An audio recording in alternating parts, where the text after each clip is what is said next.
여러분 안녕하세요. 오늘 여러분과 얘기할 이야기는 지난 시간에 계정이라는 얘기를 마무리 졌죠. 간단하게 보면 계정이라는 어카운트는 바로 여러분이 잘 아는 우리 책에도 보면 최소 단위에 체크를 하시기 바랍니다. 최소 단위고 그 다음에 반복적 수행된다. 그 똑같은 얘기가 반복에 나오기 때문에 계정이란 말 바로 하나의 뭐가 됐냐 그러면 단위로 얘기한다. 이런 얘기로 설명할 수 있죠. 지난 시간 여러분과 이야기를 했습니다만 여기는 자산, 부채, 자본을 나타내는 채무상태표가 있고 그 다음에 자본에 대한 변동을 나타내는 바로 비용과 수익을 갖다 나타내는 포괄손익계산서 이 두 가지로서 바로 우리가 있다 하는 이야기를 드리며 잠깐 얘기를 했던 바가 있습니다. 그럼 같이 한번 우리가 보면 현금 여러분이 잘 알지만 돈을 현금이라고 한다 하는 말이 되고 그 다음에 현금성 자산이다 그런 말이 나오죠. 현금성 자산은 바로 현금의 성격을 띠고 있는 자산을 얘기한다. 그래서 예를 들어 우리가 보면 현금이라든가 통화의 대용증서라고 뒤에 4장에 가면 좀 더 깊이 있게 우리가 다루는 영역이 있습니다만 뭐 자기압 수표다, 타인발행 수표다, 가계 수표다, 여행자 수표다. 우리 4장 책 속에 보면 현금성 자산이 쭉 나오며 통화는 돈을 얘기하는데 지폐와 동전 그 이외에도 돈과 같은 성격을 가졌다 그래서 현금성 자산 그러면 등등 되어서 나중에 예를 들어 배당이 결정된 주식 배당권 이런 등등을 현금성 자산이라 불러준다 하는 말을 했고요. 매출 채권은 물건을 팔아서 돈 받을 수 있는 걸 얘기한다. 그러니까 외상매출금하고 외상매출금과 받으름이란 두 가지를 얘기를 했죠. 외상매출은 이미 수없이 거래를 해왔다 그럴 때 외상으로 주는 걸 얘기하고 만약에 처음 거래를 한다 그럴 땐 음을 바꿔주죠. 왜? 잘 못 믿으니까. 그럴 때 받으름 이런 것들이 매출채권이었다. 그리고 상품이 있고 토지가 있고 건물이 있고 눈에는 보이지만 않지만 권리금 연금권이 있다. 이런 것들을 우리가 자산이라 부른다 그랬고 그 다음에 외상으로 물건 사왔다. 갚아줘야 할 의무가 있는 걸 매입채무라 그랬죠. 그 다음에 단기차입금, 회사가 발행한 채권 이런 게 있다 그랬고 그 다음에 이제 자본이란 말은 주주가 낸 돈을 얘기하고 주식 발행해서 1,000원짜리 주식을 1,200원 발행했다. 그럼 200원만큼 더 받은 건 누가 가지죠? 회사가 가져야 되죠. 이걸 주식 발행 초과금이라고 얘기를 한다. 200원 더 받은 부위. 그 다음에 이익준비금은 장사를 해서 번 돈을 자본 쪽에 전입시켜 줄 때 이야기가 다 하는 이야기를 지난 시간에 했습니다. 비용 쪽에 오면 매출의 원가란 말을 많이 했죠. 아마 선생님이 상품을 취급하는 것은 재무회계 그 다음에 물건을 만들어가는 제품을 취급하는 것은 원가회계라 그런 얘기를 할 때 바로 A에서 B를 달려 C를 빼고 원가란 말을 강조했던 이야기 이게 매출원가입니다. 매출원가, 상품 계정을 얘기한다 그랬죠. 그 다음에 판매비와 관리비다. 이럴 때로 판매비의 대표는 광고비. 관리비의 대표적인 이야기는 예를 들어 점포를 빌려서 한다 할 때 뭐가 됩니까? 관리비를 얘기한다. 그 위에 이제 영업의 비용이 있고 법인세. 법인세는 기업이 내는 세를 법인세라고 한다는 거 한 번 더 여러분에게 얘기를 드리죠. 그 다음에 이제 여기까지는 비용이라면 수익은 바로 물건을 팔았다. 그 다음에 예를 들어 이자를 받았다. 그 다음에 계속사업손익, 중단사업손익. 요즘은 사업을 쪼개 운영한다는 걸 경영학에서 뭐라고 하죠? SBU, 사업의 부재화다. 그런 거 마케팅 쪽에 굉장히 많이 나왔죠. 아무튼 뭐가 되느냐? 회계 쪽에서는 계속사업, 중단사업, 사업을 쪼개가 얘기한다고 그랬죠. 삼성의 핸드폰 A는 A대로, B는 B대로 따로따로 운영하는 걸 갖다 우리가 사업 부재라고 했는데 계속사업 손익. 또 중간에 만약 중단하면 중단사업 손익. 이렇게 우리가 정하는 게 바로 회계 쪽에 SBU가 같다 하는 거 반복을 우리가 한번 해봤고 이게 굉장히 중요합니다. 그리고 이제 저희들이 뒤쪽에 가면 아마 계정 분류론을 가지고 1시간 정도 광범위하게 영어 시간에 영어 단어 회계 시간에 뭐가 되느냐 계정 과목 이 분류가 완벽하게 돼야 되기 때문에 우리는 바로 30강 속에서 한 강 정도 또 한 강 반 정도는 바로 자산과 부채와 자본과 비용과 수익을 분리시키며 공부하는 시간을 갖고 우리 책에 나와 있는 계정을 가지고 여러분하고 살펴보도록 하는 기회를 가질 겁니다. 매우 중요합니다. 이거.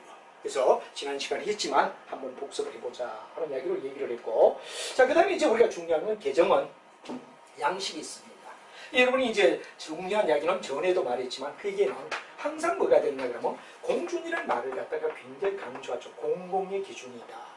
공준은 바로 공공의 기준이다. 그런 걸 공준이라고 얘기하죠.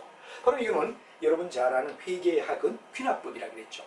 귀납은 사실을 쭉 연결해가 어떤 결론을 유도하는 걸 귀납이라고 했고, A는 B에 포함된다 또는 B가 C에 포함된다를 할 때 이렇게 포함 관계가 완벽하면 연역이라고 했습니다. 근데 회계는 귀납이다 보니까, 회계학은 귀납이다 보니까 항상 뭐가 되냐, 공공의 기준인 공준을 따라야 된다. 그럼 이 T자가 뭐죠? 장부가 있다면 장부를 일일이 꺾여 오르니까 장부의 윗선과, 다음에 뭐가 되느냐, 중앙을 이렇게 잘랐어. 오른쪽을 차변, 영어로 말하면 프리토리라는 말을 쓰죠. 그 다음에 우리가 왼쪽을 갖다 우리가 뭐라 하냐, 대변이라는 말을 쓰고 크레디토리라는 말을 쓰면 항상 계정은 T자를 쓴다. T자가 다른 의미가 아니에요. 장부의 선을 윗선과 중앙의 절반을 잘라서 오른쪽 왼쪽을 구분하며 차변 대변을 한다. 근데 이쪽을 대변 이쪽 차변 안 돼. 왜? 공준이기 때문에. 공준은 이미 공공이 정한 기준 약속이기 때문이다. 그래서 T자를 쓴다 하는 이야기를 한번 좀 우리가 생각하면 되겠죠. 자, 그 다음에 이제 우리가 봤을 때 이런 개정을 이해했다면 이제 분계를 갖다 우리가 생각해야 되며, 이제 여러 가지 생각하는데 어떤 거냐. 자, 공준에서 T자를 쓰고 차변과 대변이라는 말을 쓴다. 그런데 이걸 갖다 우리가 가만히 보면 이런 얘기입니다. 분계와 정기를 하라. 그런 얘기를 우리가 한번 하면, 먼저 어떤 거래가 일어난다. 앞쪽에도 얘기를 했죠. 일단 거래가 일어난다.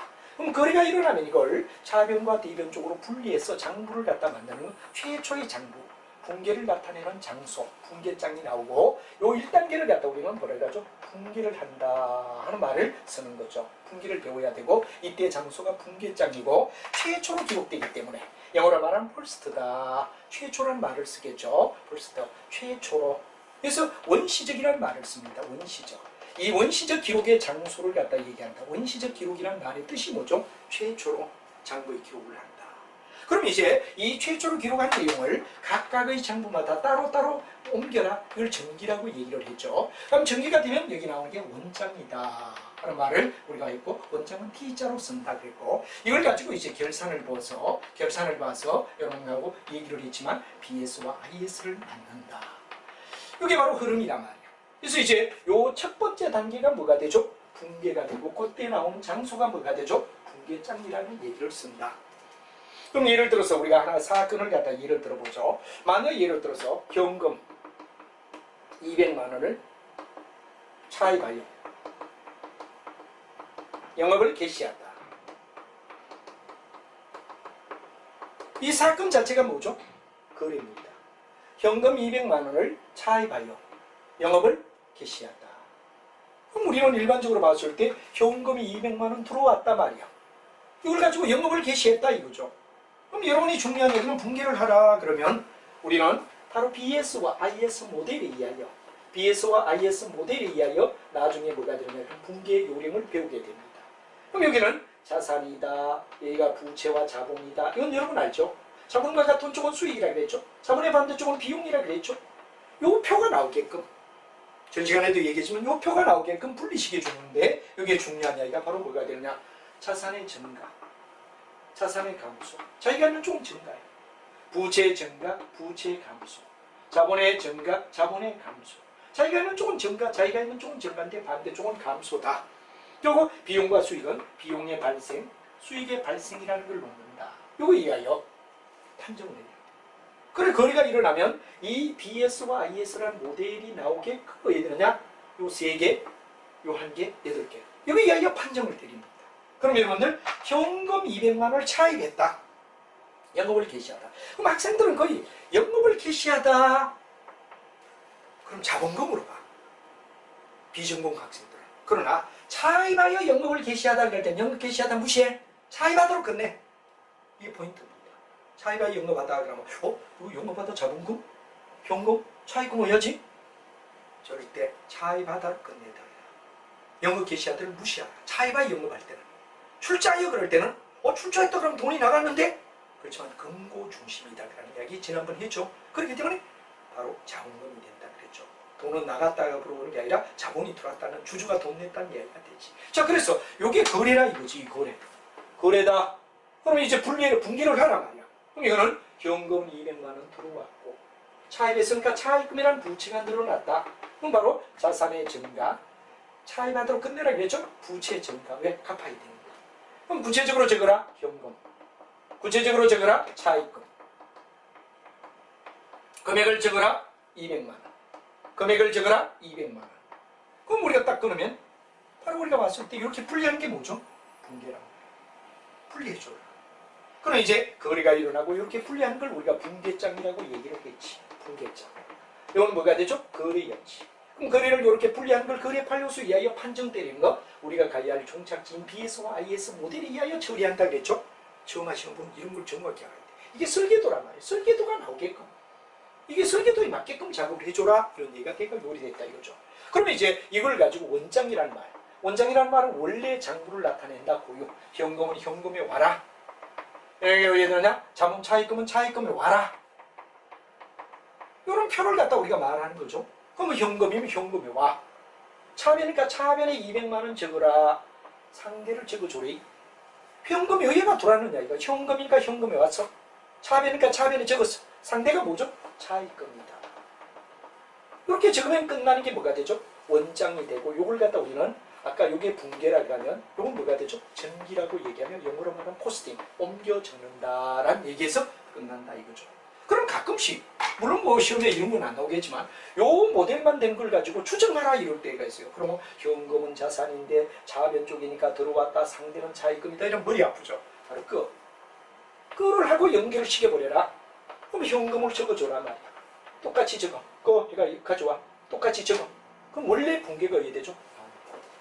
이것도 어디 되죠? 차입금은 원래 차입금이니까 대변 쪽에 와서 200만 원 적고 상대를 적으니까 현금이라. 근데 이걸 만약에 추정하라 이런 문제가 나올 때는 연장을 시켜. 차입금을 적어줘. 똑같이 200만 원 적어봐. 그럼 뭐가 돼? 원래 분계가 나오더라. 혹시 추정이 나올 때는 이걸 갖다 영원히 이해를 하면 된다. 이게 뭐죠? 기본이에요. 그래서 수없는 많은 사건이 일어났을 때 차변과 대변 분리하는 거 분계. 그럴 때 굉장히 중요한 이야기는 이 거래가 일어날 때 그냥 일어나는 게 아니라 차변이 있으면 반드시 대변, 대변이 있으면 반드시 차변이 짝지어진다. 거래의 이중성이라. 물론 회계학을 공부한 사람 다 따라할 겁니다. 그러나 비전공 그리고 회계를 처음 하는 분들이 여기 많기 때문에 자세히 선생님은 원리 속에서는 가르쳐 줄 수밖에 없다는 걸 알고 또 여러분은 회계를 잘하는 분은 친구에게까지 또는 특히 뭐 후배들에게 알려줄 때 자세히 설명할 때 이런 걸 알고 있으면 좋다 하는 정도로 여러분 이해를 하면 더 좋겠습니다. 자, 이래서 거래 차변과 대변이 짝지어진다. 거래 이중성이지. 근데 금액이 똑같아야 된다는 걸 뭐라 그러죠? 대차평균의 원리. 회계는 반드시 중요한 게 대차평균의 원리와 그 다음에 거래 이중성이라는 이야기를 알아야 되고 이렇게까지 간다. 이게 뭐죠? 분계와 전기의 첨분. 분계와 전기의 첨분. 그래서 여러분 잘 알면 분계는 바로 1단계 이렇게 쪼개는 거. 전기는 각각의 장부로 보내주는 거. 이때 이걸 갖다 우리는 뭐라고 하냐? 바로 총계정 원장이라고 합니다. 그래서 우리가 일반적으로 봤을 때 1라운드는 뭐죠? 분계정. 분계정을 원시적 기록의 장소라고 하고 최초의 장부지. 그럼 여기는 두 번째 이야기는 우리 2라운드랍니다. 2라운드는 원장이라고 해요. 또는 총계정 원장이라고 해요. 근데 이 두 가지는 반드시 거래라면 가야 된다. 반드시 거래라면 경유해야 되는 장부를 갖다 우리는 뭐죠? 메인. 주요부라고 얘기해요. 그래서 주요부는 뭐죠? 장부 속에서 분계장과 원장 또는 총계정 원장은 바로 주요 메인이다. 이걸 꼭 알아야 된다. 그래서 주요부라고 그래요. 그럼 주요부의 반대가 뭐죠? 보조부다. 주요부를 도와주는 역할을 하는 걸 장부에서는 보조부라고 불러준다. 이 정도까지 이야기가 되면 분계 전기라는 개념을 여러분 충분히 이해가 됐다. 이렇게 얘기할 수 있습니다. 자, 그 다음에 이제 그러면 이렇게 분계와 전기가 되었을 때 마무리를 어떻게 짓느냐 하는 이야기. 물론 앞쪽에서 중복되는 감이 있습니다만 실무적인 입장에서 자, 거래가 일어났다. 대차평균의 원리 이하여 대변 차변 금액이 같으며 거래가 이중되며 거래 이중성은 거래 성질. 금액이 같다. 대차평균의 원리. 여기까지 오는 게 뭐가 되냐? 분계였단 말이야. 분계된 내용을 현금은 현금대로 차입금은 차입금대로 오고 추정가라고 할 때는 꼭 연장선. 꼭 연장선에서 하면 원래 분계가 나온다. 여기까지 이야기는 됐단 말이야. 그럼 이렇게 되었을 때 이렇게 된 내용을 가지고 어떻게 BS와 IS를 만드느냐? 이게 바로 여러분 잘 아는 결산이다. 결산이다. 그래서 분계와 전기가 끝나며 여기 중요한 것은 거래 이중성이나 대차평균의 원리를 반드시 알아라. 그런 말이 되며 이제 우리는 결산으로 갈 때 결산은 어떤 거냐? 바로 이겁니다. 여기 원장이 나왔을 때 이 원장이 나왔을 때 이걸 가지고 어떻게 BS와 IS로 연결되죠? 연결되죠? 요 단계가 뭐냐 그러면 결산의 과정입니다. 그럼 맨 먼저 거래는 일어나면 차변과 대변을 분리하는데 거래 판료수에 의하여 판정한다. 그리고 이제 각각 현금은 현금에, 차입금 차입금에 오되 차변일 땐 차변, 대변일 땐 대변, 상대를 적어줘라, 상대를 적어줘라. 만약 추정하라고 할 때는 그거로 한다. 여기까지는 여기까지라. 그리고 요 두 가지는 반드시 거래라면 가야 될 장부이기 때문에 주요라고 메인이라고 불러주고 그 이외 장부는 보조라고 불러주고 그다음 결산은 요 상태에서 요걸 가지고 얘 BS와 IS를 만들었냐 요까지가 뭐가 되느냐 그럼 바로 내용이 되고 이 결산이라는 말은 바로 이렇게 된 내용을 요걸 가지고 원장을 가지고 어떻게 BS와 IS를 만드느냐 BS와 IS를 어떻게 만들어 주느냐 BS와 IS를 갖다 만들기가 뭐가 되느냐 그럼 바로 결산의 과정입니다. 그래서 이제 이런 절차를 갖다 우리는 고민해야 된다. 그래서 결산은 어떻게 이루어지느냐 하는 이야기를 우리는 얘기를 해야 되며 바로 제가 앞에서도 얘기했지만 생산적 측면의 북이라는 이야기 선생님이 얘기했죠. 이 이야기를 다시 한번 점검하면 이런 얘기란 말이에요. 맨 먼저 거래가 일어나야 되죠. 거래가 일어났어. 자 분기를 하라. 거래 판료수에 의하여 아까 BS와 IS 모델에 의하여 분기를 했죠. 분기된 내용을 각각의 장부로 옮겨라. 옮겼죠? 그럼 이제 재무제표인 BS와 IS를 만들기 위해서 BS와 IS를 만들기 위하여 우리가 잡아줘야 되는 게 결산 과정이다. 그래서 결산 과정이 어떠냐? 두 가지 과정을 이해를 하면 되고 이제 여러분이 뭐 너무나 잘 아는 분들은 답답하다 이렇게 느낄 수 있지만 또 회계 원리 속에서 이렇게 정확하게 잡아주지 않으면 중급 회계나 고급 회계 쪽으로 넘어가면 여러분 따라오는데 한계성을 가지고 특히 회계학을 처음 하는 분들이 거의 회계 원론 속에서 많이 듣고 있기 때문에 여러분들은 이해를 하시고 전공하신 분들이라 하더라도 한 번쯤 설명할 수 있을 정도까지 상대에게 설명할 수 있을 정도까지 우리가 정리가 되어 있느냐 하는 이야기가 아주 중요한 이야기가 될 겁니다. 그래서 나중에 면접을 본다든가 또는 아니면 회사에 들어가서 실무를 한다든가 또는 여러 자격증을 갖다 공부했다 해도 나중 확실하게 남에게 설명할 수 있는 방면까지가 이루어지는 게 학문의 종착역이지 그냥 여러분이 넘어가서는 안 된다 하는 이야기를 드리며 이 결산 과정은 어떤가 이걸 우리가 한번 보자 이거죠. 이 결산 과정이 어떤가를 우리가 보면 바로 이런 겁니다. 시산표, 재고조사, 수전문계, 정산표. 이게 뭐가 되죠? 예비절차입니다. 예비절차는 시제수정이다 이거죠. 그래서 우리가 일반적으로 아까 되어 있는 속에서 바로 시제수정을 하라. 외우기 쉽게. 전에도 말했죠. 시산표를 짜고 재고조사를 하고 수정문계를 하고 정산표를 만들어라. 이게 바로 예비절차. 예비절차는 왜 한다고 했죠? 지난 시간에 대한 반복이 될지는 모르지만 테스팅입니다. 내가 기록한 장부가 과연 잘 맞느냐? 오류가 없느냐? 오류가 없느냐? 그럼 그건 장부가 오류가 있다면 오류 있는 장부를 가지고 만들어 놔봐야 에러가 있다면 나중에 가봐야 거짓 장부밖에 안 된단 말이야. 결국은 이 오류가 있느냐를 물어가 거짓 장부를 만들고 싶지 않다. 거짓 정보를 주고 싶지 않다. 그래서 우리는 정확하게 하기 위해서 예비 절차는 반드시 여러 가지를 중요한 이야기인데 첫째는 장부가 중요하니? 장부에 오류가 없니? 시산표입니다. 다음에 두 번째는 장부가 맞더라도 장부와 현실에 문제가 있나 없나를 따져라. 이게 뭐죠? 재고조사입니다.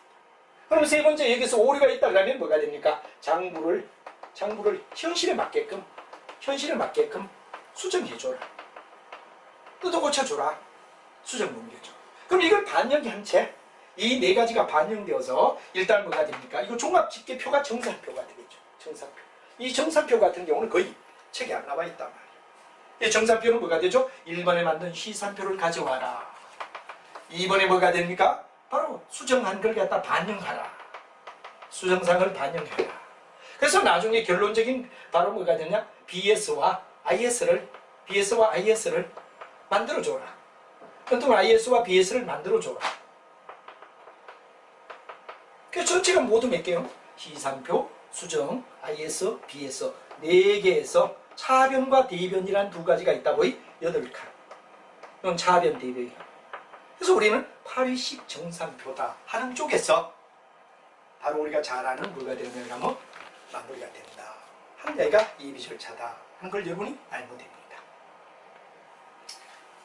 자, 그럼 이제 결국은 뭐냐? 시제 수정은 장부를 현실에 맞게끔 또 여러 가지 오류가 있다면 오류를 잡으며 장부와 현실이 맞게끔 이끌어주는 테스팅 과정입니다. 이게 바로 여러분 결산이라고 얘기를 하고 예비 절차를 했죠. 이 예비 절차는 바로 철저히 테스팅입니다. 그럼 본 절차는 뭐죠? 마감. 부 절차는 뭐죠? 레포팅을 올리는 거다. 이 부분이 비교적 어떠냐 그러면 우리 상대 학생들 경영학과나 회계과 나와도 결산 절차를 소홀히 해서 결산에 나온 문제를 오류를 범하는 경우를 정말 많이 봤습니다. 결산 왜? 상대 교수들이 결산 과정 상고 학생들 배우는 건데 포기해버립니다. 또 저도 책을 쓰면서 이거 너무 책이 무슨 상급폭인가? 근데 실제로 중요한 거예요. 그래서 저는 강의는 하고 책에서는 간결하게 했지만 학생들이 비교적 이 결산 과정까지 전체 회계 흐름을 모르기 때문에 문제가 파생되는 경우가 있기 때문에 정확하게 알아두셔야 된다. 이런 시험은 전체 윤곽을 묻는 문제도 반드시 한 문제 정도 나옵니다. 정확하게 우리가 알고 가자 하는 얘기를 드리죠. 그래서 시제 수정, 전에도 말했지만 영어 시간에 동사가 잘못되었을 때 시제를 뜯어 고치는 거 시제 수정이라고 했죠. 그래서 여러분들 중학교 다닐 때 영어 시간에 동사를 12시제로 돌리는 거 시제 수정이구나 하는 걸 알아두면 더 훨씬 더 여러분 이야기가 쉽고 이런 얘기다 하는 이야기를 하며 이제 시산표부터 하나하나 어떤 의미를 가지고 있느냐를 우리가 보자 하는 얘기를 드리죠. 자, 시산표를 우리가 한번 보도록 하죠. 자, 여러분들은 다 책 속에 보면 시산표의 내용이 나와 있습니다. 여러분이 이제 시산표를 보는데 시산표를 우리가 한번 생각해 보면 어떤 문제가 있느냐를 가지고 하나하나 우리가 따져보죠. 자, 여러분 잘 알지만 시산표는 try and balance, 바로 궁극은 TB란 말을 씁니다. 시도하다, 균형을, 대차평면의 원리를 이런 얘기가 되겠죠. 이제 시산표는 이런 얘기가 되죠. 시산표는 바로 여러분 쭉 원장이 있다면 이 원장을 가지고 이제 이래 표를 만듭니다.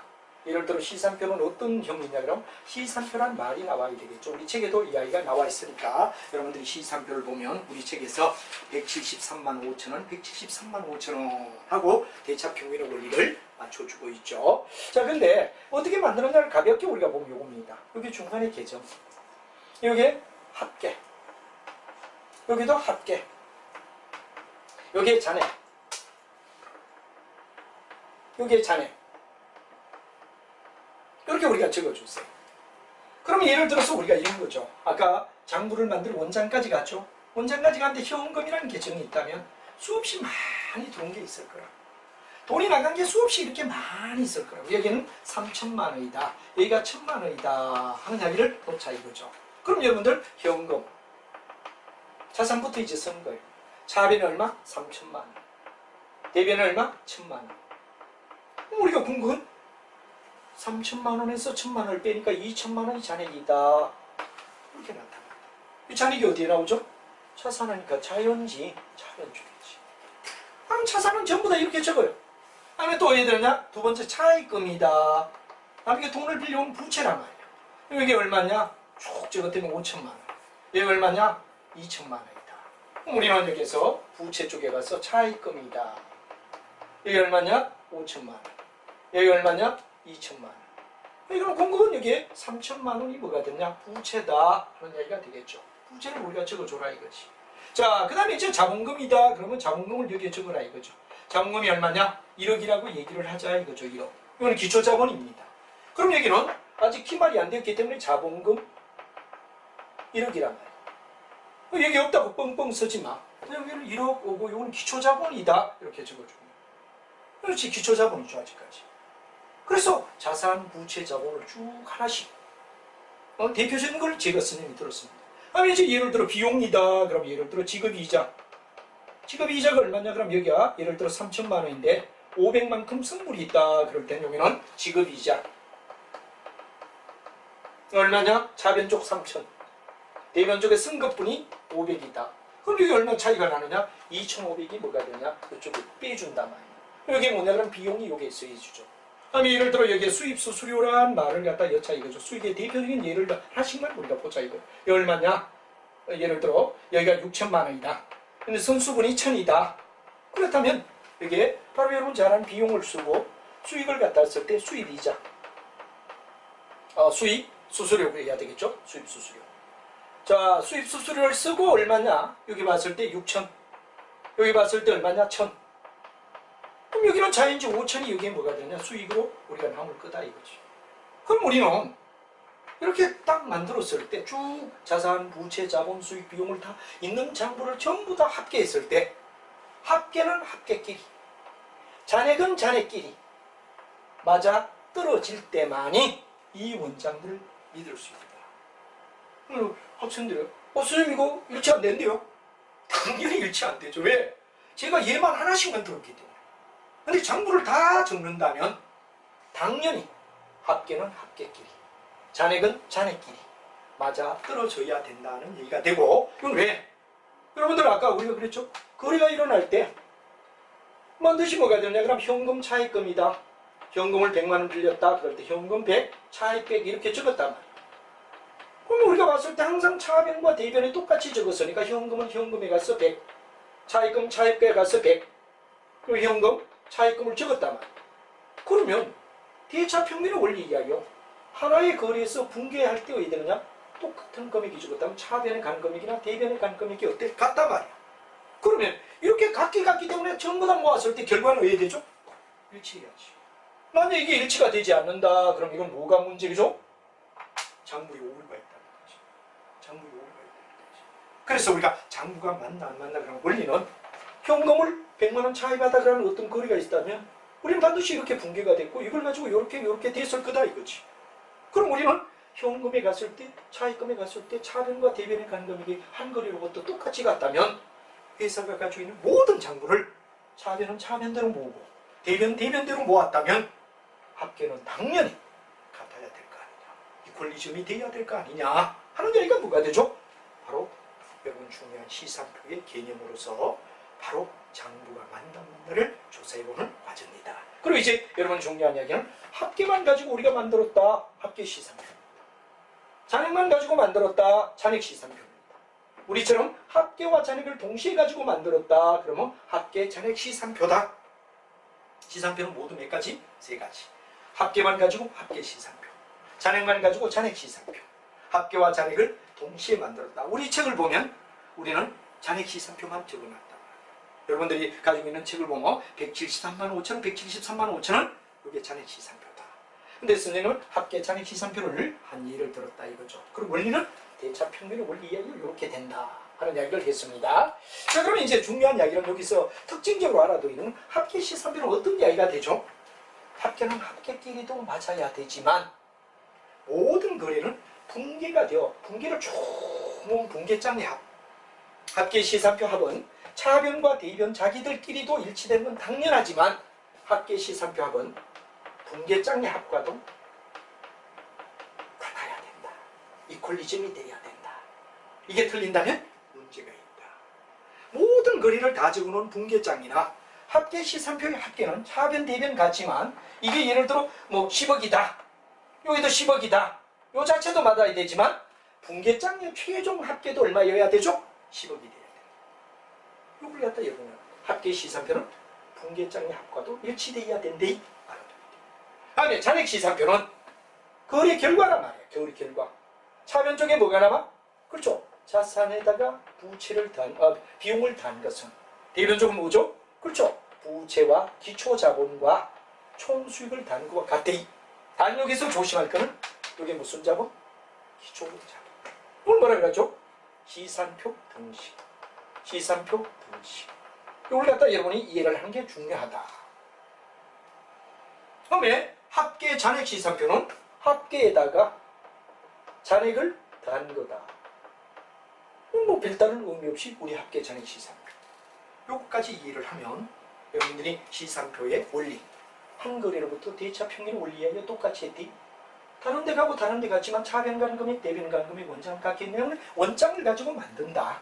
여기서 이제 중요한 거 바로 만드는 방법은 원장의 합계를 가지고 원장의 합을 가지고 만든다. 베이킹하는 방법의 중요한 얘기는 원장의 합을 가지고 만들어가 각각 같다.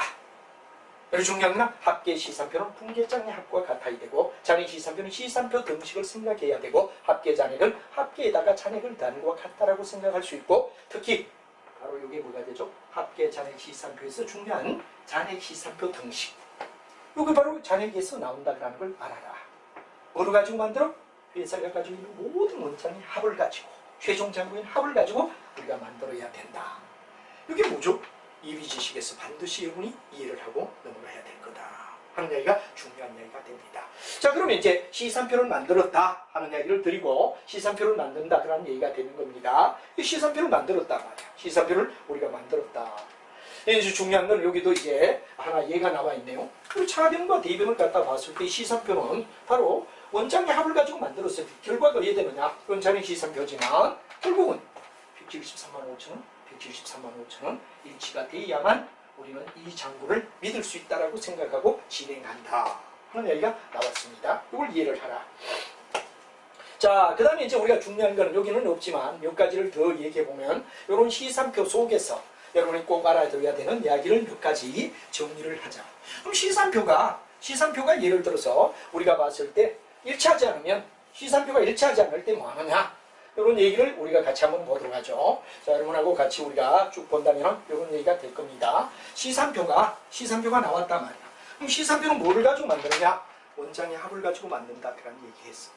그럼 이제 두 번째는 뭐가 되냐? 시산표에 가지는 문제 속에서 시산표가 만약에 일치하지 않았다. 시산표가 불일치되었을 때 시산표는 이제 만드는 거나 시산표의 특성은 다 얘기를 했어요. 자, 시산표를 만들었을 때 일치하지 않더라. 불일치될 때는 어떻게 되죠? 역으로 추산하라. 역으로 어떻게 되는 거라면 추정한다. 역으로 어떻게 되는 거라면 잡아간다. 그럼 여러분 잘 알지만 시산표 자체에 문제가 있나 없나를 따져라. 시산표 자체에 문제가 없다면 원장에 문제가 있나 없나를 따져라. 원장에 문제가 없다면 분계장에 문제가 있나 없나를 따져라. 분계장에 문제가 없다. 거래 자체에 문제가 있나 없나를 역으로 시산표부터 거래까지 역으로 치고 들어가며 조사를 해줘라. 일치가 안 될 때. 이거 여러분 중요한 불일치될 때 의하죠 하는 이야기 알아둬야 됩니다. 자, 그 다음에 이제 중요한 이야기는 뭐냐? 시산표가 맞다 그러니까 그럼 100% 장부가 다 맞느냐? 그건 아니다. 한마디로 말하면 시산표에서 발견할 수 없는 오류. 시산표에서 발견할 수 없는 오류. 발견할 수 없는 오류가 어떤 거냐? 이거 아주 정확합니다. 시산표에서 발견되지 않는 오류. 자, 우리가 가만히 봤을 때 어떠냐 그러면 한 거래가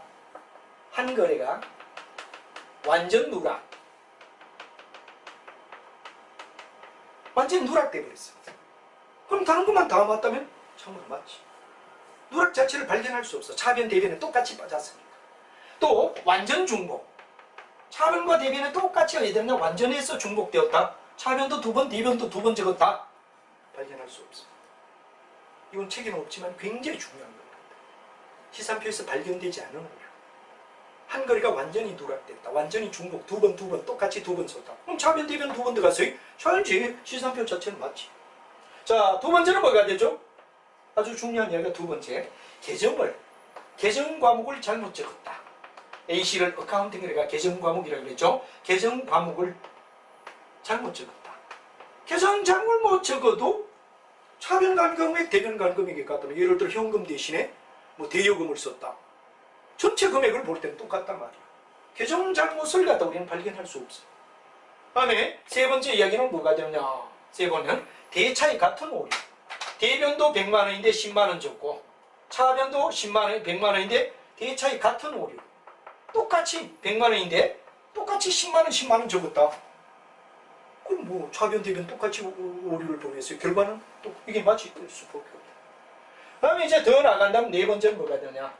예를 들어서 대차이 같은 오류. 다음에 우연의 일치. 우연의 일치. 이건 아주 웃기는 이야기가 뭐냐? 회계학자들 그래. 야, 어쩌다가 여기 이론이 틀렸고 어쩌다 여기 이론이 틀려가 만약에 일치가 된다. 뭐 할래? 할 말이 없다. 그래서 바로 우연히 소발의 쥐잡기식으로. 그런 경우는 거의 없죠. 그러나 여기 어쩌다 일 틀렸고 여기 어쩌다 일 틀려가 서로가 상계가 되고 맞아떨어졌다. 그런 경우는 왜 할래? 그것도 발견이 안 돼. 이런 것들이 시산표에서 발견될 수 없는 오류 이런 것들이 가끔 책들은 안 나와 있어요. 여러분이 한 번쯤 요것도 짚어둬라. 다시 한번 얘기하면 시산표는 뭐를 가지고 만든다? 우리가 잘 아는 원장, 최종 원장. 왜 만든다? 장부가 잘 됐나 못 됐나 검사를 해요. 종류는 뭐 있다? 세 가지. 특징은 합계 시사면 분계장의 합과 같다. 잔액은 거래 결과를 나타내고 바로 잔액 시산표 등식을 꼭 기억하라. 합계 잔액은 합계와 잔액을 다른 것과 같다. 그리고 시산표가 만약에 잘못됐을 때 해야죠. 역으로 치고 들어가라. 다음에 시산표에 발견할 수 없는 오류 데이터인 한거래가 완전 누락되거나 완전 중복되었을 때, 계정 광고를 잘못 적었을 때, 대차에 똑같은 오류를 범했을 때 우연의 일치는 발견할 수가 없다. 그런 얘기를. 그래서 이제 시산표를 우리가 다 짰습니다. 자, 이렇게 해서 시산표를 통해서 우리는 뭐를 했느냐? 장부를 다 정리를 했어. 그럼 이제 책에는 안 나와 있지만 장부가 시산표를 짜서 장부가 맞나 안 맞나는 우리가 잘 안 했어. 근데 만약에 시산표를 짰는데 시산표가 맞아가 장부가 맞다 그런 얘기가 나왔다면 그러면 그냥 넘어가느냐? 그건 아니다 이거죠. 장부가 맞더라도 우리는 뭐를 따져봐야 되느냐? 이게 바로 책에서는 안 나와 있는 이야기인데 재고조사가 매우 중요합니다. 시산표는 장부의 잘잘못을 알아냈어. 오케이? 그럼 이제 장부가 맞다면 재고조사로 가자. 시제. 재고조사를 왜 하죠? 예를 들어 장부에는 상품이 100만원 있다 이렇게 됐어요. 장부는. 그런데 장부는 이제 조사회가 장부는 우리가 없다는 걸 알았어. 재고조사는 장부가 100만원이더라도 실제 조사를 해보자 이거야. 창고에 가서 그건 장부죠. 상품이 100만원 있다. 창고에 갔더니 98만원 밖에 없어. 2만원만큼 날아갔다 이거야. 그럼 2만원만큼 날아간 걸 갖다 왜 되죠? 100만원이라고 계속 끌고 간다면 재고조사를 안 하고 간다면 엉터리란 말이야. 현실과 장부가 맞지 않아. 그 현실과 장부가 맞지 않은 무슨 정보? 나중표를 만들어놔도 거짓 정보밖에, 허위 정보밖에 안 돼. 그래서 거짓 정보, 허위 정보를 만들지 않기 위해서 재고조사를 반드시 해라. 장부가 맞더라도 그럼 뭐 재고조사를 다 하느냐? 아니다. 문제아를 찾아라. 대상이라. 재고조사를 다 과목마다 하느냐? 그건 아니다. 우리가 할 수 있는 부위라. 대표니까 상품의 재고조사. 상품의 재고조사. 다음 대손. 감가상각. 선수수익, 선수수익, 선급비용. 미수수익, 미급비용.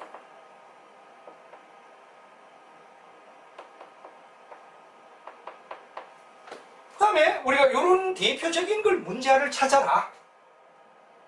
선수, 선급, 미수, 미급, 대손, 감가, 재고. 이런 것들을 조사한다 이거죠. 한 8가지. 우리가 본 절차 가서 나중 할 때도 얘기하지만 한 8가지가 나오는 거 뭐냐? 하나, 둘. 그리고 소모품 미사용액. 이런 것들을 조사해서 전부를 다 조사하는 게 아니라 문제아만 찾아내. 재고조사. 그럼 재고조사를 했는데 이런 문제가 있다면 발견을 했어. 그러면 왜 되죠? 수정을 해야지. 수정을 하라. 수정분계라고 얘기하지. 수정은 어떤 거죠? 뭐를? 장부를 뭐에 맞게끔? 현실에 맞게끔 뜯어 고쳐줘라. 그래 맞을 거 아니야. 나중 장부 만들어 맞을 거 아니야. 예를 들어 상품이 장부는 분명히 100만원이라고 했는데 창구를 봐야 98만원 있더라 이거야. 현실은 98이란 말이야.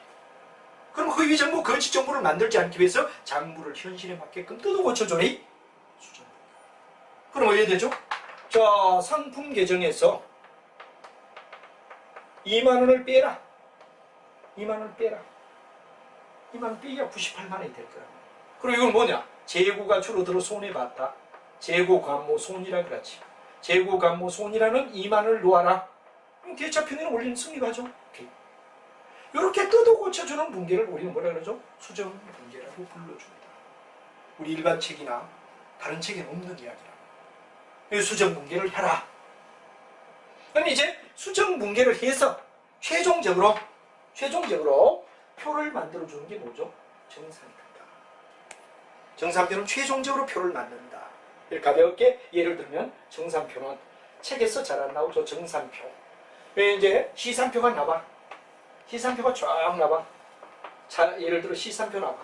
왜 수정사항을 더해? 수정사항을 반영해. 그럼 뭐가 되느냐? 여기 BS와 IS를 만들어줘라. BS와 IS를 만들어줘라. IS와 BS를 만들어줘라. 요거란 말이야. 여기서 정산표에서 나와. 정산표에서 우리가 바라는 재무제표는 IS와 BS가 여기 나오더라. 그럼 예를 들어서 우리가 한번 볼까요? 가볍게 보면 상품이 원래 얼마였느냐? 100이었다. 상품이 원래 100이었다. 근데 수정할 때 어디에 되느냐? 여기서 우리가 2만원 빼줬다 이거지. 2만원. 100만원이었는데 2만원 빼줬다. 같은 쪽이 뭐 대지지만 차변인데 대변에서 빼니까. 그러면 상품은 어디에 가야 되죠? 그럼 여기는 재고 감모손. 수정해서 2만원. 이렇게 됐다. 이것도 대차 평균을 우리가 성립해야 되겠죠? 똑같이 적으니까. 그러면 상품이 자산이면 BS에 간다. 그럼 원래 차변에 100만원인데 대변에 2만원 빼니까 여기 가서 차변 쪽에 얼마만 남아? 98만원. 그리고 진실된 자산과 부채와 기초자본. 진실된 비용과 수익 여기가. 이렇게 이제 나중에 모았을 때 결국은 어떻게 되죠? 요 기초자본 밑에 당기순이익과 총수익과 총비용 속에 요게 당기순이익이 일치가 딱 되면 어허 오케이. 자 그러니까 정산표는 궁극은 뭐가 되느냐?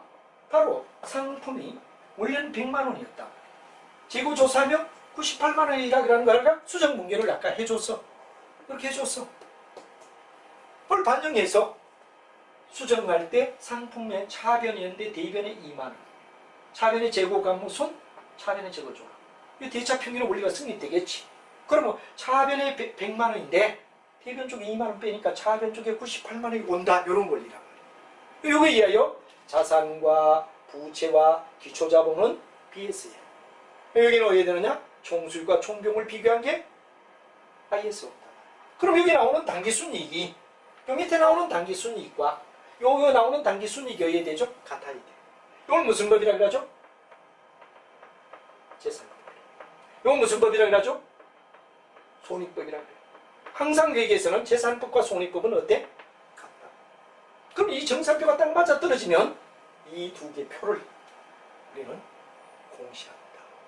그리고 결국은 시제 수정에서 시산표는 장부가 맞니? 재고조사는 장부가 맞더라도 현실과 재고가 괴리감이 있니? 만약에 괴리감이 있다면 수정해라. 그리고 종합적 집계표 일관에 만든 시산표를 가져오래. 여기다 수정사항을 반영해주래. 이 결론적인 IS와 BS를 만들어주자. 이게 파리식 정산표다. 여기서 재무제표 파리식 정산표에서 왜 파리식이죠? 그렇죠. 하나, 둘, 셋, 넷. 4개 곱하기 차변, 대변이니까 2개니까 8칸. 이 8칸을 파리식 정산표라고 하면 여기에서 IS와 BS가 나오더라. 이걸 이제 공표합니다. 그럼 예비 절차는 다 끝났다 이거죠. 예비 절차는 다 끝났다. 이 예비 절차는 바로 이런 과정. 이걸 여러분들 책에는 없지만 잘 이해를 해야 되고 이 표에 의하여 BS와 IS가 나오게 된다. 결국은 부기는 뭐죠? 이 BS와 IS를 만들어주는 작업이라고 했어요. 생산적 측면이라고 했어요. 이게 다 끝났다. 그럼 이제 우리가 중요한 얘기는 본 절차에 오면 장부를 마감해가 다음에 장부를 쓸 수 있게끔 장부를 다음에 쓸 수 있게끔 만들어줘라. 이게 뭐가 되느냐 그러면 바로 우리가 중요한 뭐가 되죠? 그렇죠. 장부의 마감이다. 본 절차 마감이라고 했죠. 마감은 반드시 우리가 봤을 때 뭐를 장부를 다음에 쓰도록 하기 위하여 다음에도 쓸 수 있게끔 마무리 지어줘라 하는 이야기가 바로 여러분이 잘 아는 뭐가 되느냐? 본 절차의 내용이다. 장부 마감이야. 근데 장부를 마감할 때는 가장 먼저 IS부터 먼저 마감해라. 그리고 나중 가서 뭐가 되느냐? BS를 마감하라. BS 계정을 마감하라. 그럼 IS 계정은 비용과 수익을 먼저 마무리하고 나중에 자산과 부채와 기초자본을 마감해서 다음에 쓰도록 해줘라. 이런 얘기랍니다. 그런데 우리가 중요한 거는 이 포괄손익계산서는 그 해로 끝나. 모든 문제가 총수익이다 총비용이다 그러면 그 해로 끝나기 때문에 우리는 영어로 만들어줘라. 그런데 BS는 현금에 있는 걸 뭐 버립니까? 차입금 나중 니떡 내몰라라 그러고 버립니까? 연결이 된단 말이에요. 그래서 여기서 중요한 거는 비용과 수익은 0을 만들어 제로 베이스. 제로로 가라. 새로 시작하자. 이런 얘기가 되고 요거는 차기월, 정기월. 예를 들어 현금이 남았다 그러면 다음 기로 넘어가. 그래서 이제 오다 보면 차기월, 정기월 하고 넘겨줘요. 넘겨줘. 그 다음에 요 차기월, 정기월에가 2월 시산표를 짜는 거는 2월 되는 금액만 가지고 2월 시산표를 짠다. 이게 뭐가 같으냐? 아까 정산표에서 만들었던 BS와 일치가 돼야 돼. 차기월 12월 30일 날 큰 쪽에서 반대쪽에 가서 1월 1일 전기월, 차기월, 전기월하고 2월 시산표 만드는 거는 2월 시산표는 바로 BS와 똑같아야 돼. 다음 반면에 뭐가 되느냐? 여기는 차기월 대신에 뭐냐 그러면 이렇게 우리가 봤을 때 차기월, 전기월 하는 건 영미식이라고 그래. 영국과 미국에서 쓰는 스타일 영미식이라고 얘기하고 거의 우리는 차기월, 전기월을 씁니다. 다음 뭐 예를 들냐 그러면 이제 우리가 잔액, 개시잔액, 잔액 계정을 가지고 만들었을 때 잔액 계정 이놈 이건 뭐죠? 대륙식이에요. 대륙식은 독일과 프랑스에서 쓰는 쓱인데 잔액 반대쪽에가 개시잔액 1월 1일 날 이렇게 되면 잔액만 가지고 얘기하는 게 뭐죠? 대륙식. 근데 요거는 BS와 어떠냐? 같다. 그래서 가끔은 2월 시산표 이거 무슨 방법이냐? 영미식. 잔액, 개시잔액 해서 잔액 계정을 만든다. 그럼 이거는 바로 독일과 프랑스에서 쓰는 대륙식이다. 그래서 가끔은 2월 시산표를 주면 이게 무슨 식이니? 잔액 계정을 주면 이게 무슨 식이니? 마감법을 묻는 이런 시험도 가끔씩 출제된 바가 있다는 것도 여러분 이해하시면 도움이 될 겁니다. 자, 제가 이런 이야기를 했으니까 이제 본 절차에 장부의 마감이다 하는 말을 우리가 보고 아까는 IS를 먼저 마감하고 나중에 BS를 마감한다 하는 이야기 전반적인 이야기는 다 했습니다. 그럼 한번 복습하죠. 장부 마감 왜 하니? 다음에 사용하게끔. 장부 마감 자체가 무슨 일이에요? 본 절차다. 그래서 맨 먼저 IS부터 먼저 마감한다. 여기는 바로 그 해로 모든 건 끝나야 되기 때문에 제로 베이스로 가자. 그래서 정상 분계와는 달리 원래 수익은 대변 쪽인데 수익을 마무리 짓자. 그렇죠? 이럴 때 수익이 이렇게 났단 말이야. 수익이 여기 나왔단 말이야. 그럼 원래 요 잔액을 갖다 쓰고 마무리 지고 땡땡 하고 새로운 내년도에 2018년이다. 그럼 2019년도에 새로 시작하자. 새로 시작한다니까 0으로 만들어줘야 돼요. 수익과 비용은 그 해로 매듭되어야 됩니다. 그래서 원래 수익은 대변인데 없애라. 집합 손익으로 보내줘라. 손익으로 보내는 겁니다. 집합 손익이 뭐다? 비용도 원래는 차변인데 비용을 없애라. 집합 손익으로 보내줘라. 평상시와 반대로 0으로 만들기 위하여. 그리고 집합 손익으로 보내줘라 하는 이야기로 정리가 되고 이 집합 손익에서는 집합 손익 계정이라는 얘기가 나오겠죠. 집합 손익에서는 여기는 비용이 다 와. 여기는 수익이 다 와. 그럼 이게 뭐냐? 그럼 바로 우리가 봤을 때 당기순이익이 나오지. 그러면 요 당기순이익이 어디로 가느냐? 자본금, 기초자본금으로 가야 돼. 기초자본금으로 가서 이득이나 손해가 결말이 됐으니까 그만큼 자본이 늘어난다는 얘기가 되는 거지. 그래서 여기에 당기순이익, 우리가 정산표 만들 때 당기순이익과 집합손익 계정의 당기순이익인 요구 자본에 가는 놈은 또 일치가 돼야 돼. 그래서 참 정밀하죠. 결산이 매우 중요하다.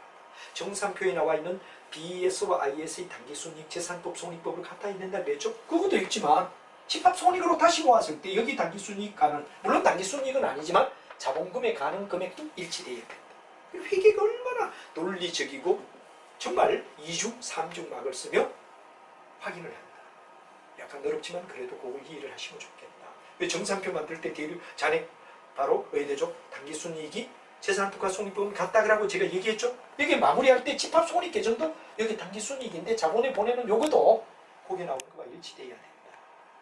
요걸 여러분 이해하시면 될 것 같습니다. 자, 이래서 손익은 0을 만들어서 정상 분계와는 반대로 분계해 주는 게 우리가 결과다. 이런 이야기를 여러분 이해를 하고, 아니 이제 다음 이야기는 뭐냐? 그래서 나중에는 이게 나와요. 집합손익 계정에서 자본에 보내줘. 그럼 이제 이런 걸 나고 추정하라 이럴 때가 나와요. 집합손익, 자본금, 자본금, 집합손익. 뭐 손익은 이쪽 저쪽 다 잔액이 남을 수 있기 때문에 하라. 집합손익 계정을 가지고 어떻게 정리하려고 머리 아파한대. 힘들어 한대. 이때는 어디에 역정부터 줘? 그렇죠. 아, 집합손익에서 이익을 자본금에 보내지. 자본이 이건 정가란 말이야. 자본이 늘어나네? 자본이 늘어나니까 이건 순이익이야. 왜? 장사를 잘해가 순이익이 낮기 때문에 자본이 플러스 된단 말이야. 근데 거꾸로 여기는 자본금 이건 자본이 줄어들었네. 이건 순손실. 그래서 만약에 추정하시오 그러고 이런 문제가 나올 때는 집합손익, 자본금, 집합손익이 나올 때는 어디에 역점을 돌아? 그렇죠. 자본이 역점을 돌아요. 아, 자본이 늘어났네. 순이익이니까 자본 늘어났네. 자본이 줄어들었네. 순손실이니까 까먹었네 하는 자본의 포인트를 도래이 요걸 여러분 알아두면 될 것 같습니다. 자, 그 다음에 이제 우리가 봤을 때 여기에 바로 뭐가 됩니까? 이제 BS로 가자 이거지. BS에서 자산이다 그러면 예를 들어 여기가 300만원, 여기가 예를 들어 200이다. 그럼 100만원만큼이 넘어간단 말이야. 차기월 작은 쪽에다가 대차 평균의 원리 300만들 말이에요. 200, 100 여기 넘어가는데 얼마? 300에서 200, 100 차이. 여기 넘어갔으면 반대쪽에 전기월이 돼. 작은 쪽에다가 채워주고 반대쪽에다가 여기 예를 들어 18년이었다면 2019년도 1월 1일이 되면 어떻게 되죠? 작은 쪽에다가 차기월 12월 30일에다가 적어주고 반대쪽에 전기월이 돼. 차기월 전기월로 적고 2월 된 금액만 가지고 시산표 만들면 영리식. 여기다가 잔해 개시 잔해 이런 경우는 예육식이다 하는 이야기까지 알아두시면 되겠습니다. 부채도 그렇죠. 부채는 원래 어느 쪽이 커? 대면 쪽이 크단 말이야. 그럼 반대가 되겠죠. 차기월 여기 와서는 전기월. 여기도 예되죠. 자본도 예되죠. 대면 쪽이 크죠. 그럼 여기도 역시 차기월 차변 쪽에 잔액을 쓰고 전기월 해서 장부를 다 쓰게끔 만들어준다. 집합손익 계정은 손익하고 집합손익에 가고 차기월 전기월 또는 잔액 개시잔액 이렇게 쓰는 걸 갖다가 마감법이라고 하면 마감은 왜 하죠? 장부를 다음에 쓰도록 하기 위해서. 그래서 이제 되면 마지막 이제 정부의 효율을 높이기 위하여 재무제표를 만들어가 뭐합니까? 결산한다. 한마디로 말하면 이건 뭐죠? 공식. 신문에다가 싣는다 이거지. 그래서 이제 여러분하고 결산 과정은 예비절차, 시제수정, 본절차, 장부의 마감.